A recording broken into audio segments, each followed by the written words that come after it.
retreat of the Nile, the Egyptians thought and looked for a solution to the problem. This unit of measurement would have to have a fixed length in time, if possible, never change. They observed the size of different plants, fruits, seeds, any object in nature. But all these objects did not have a constant size. For example, if we water a seed well, the following year its size will have changed. And over long distances, small differences quickly became significant. Then, they had the idea to measure water. Yes, fresh water from the Nile. They measured one drop and then another. They were all the same size. From the lower Nile to the upper Nile, the drops were the same size. They noticed that the size of the water drop did not change year after year. It's wonderful. The Egyptians found a unique unit. The diameter of the drop of water on a waterproof surface, like granite or alabaster, is constant. It measures 1 centimeter. Today, an incredible video in which you will dive into the heart of the first stage of the Serapeum project. Oola, oola, oola, oola. So this is the stop M on the diagram.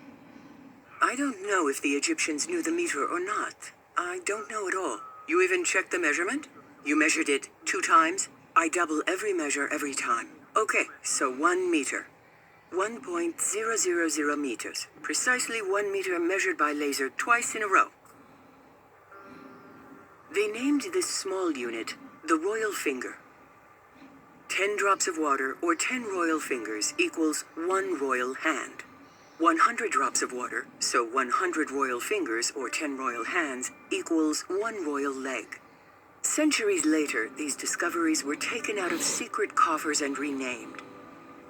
The royal finger was called the centimeter, the royal hand the decimeter, and the royal leg the meter.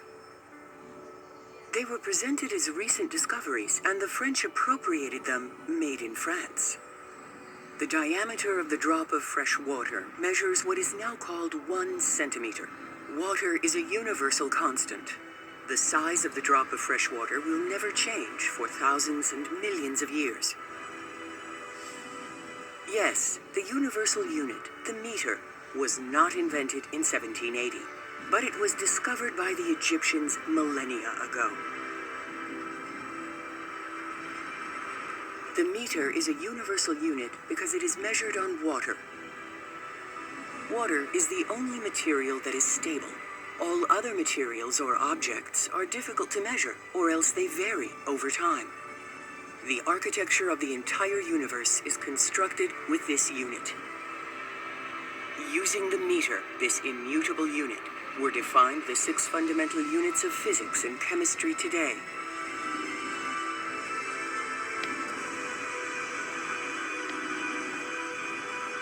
Amperes, Celsius, moles, candelas, seconds, and kilograms. So, everything.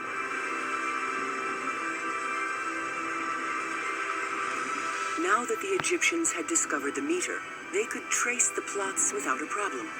With the meter, they measured everything and recorded everything.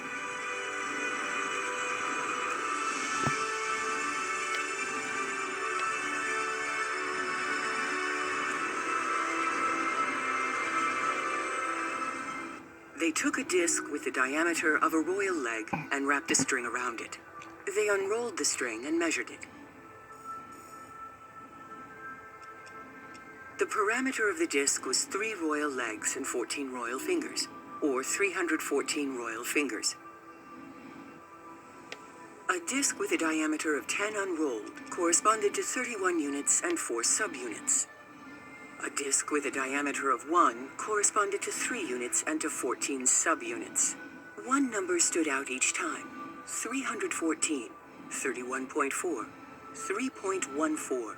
They thought this number was important. This figure is pi, 3.14. Egyptians knew pi with precision long before Archimedes.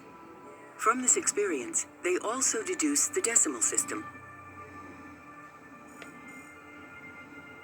They cut the disc into 6, measured it on the royal leg, the meter. They got the number 52 centimeters and 36 subunits, millimeters. They wrote it down and thought this was important. During their observations, they noted that the volume of a sphere represents 52.36% the volume of a cube.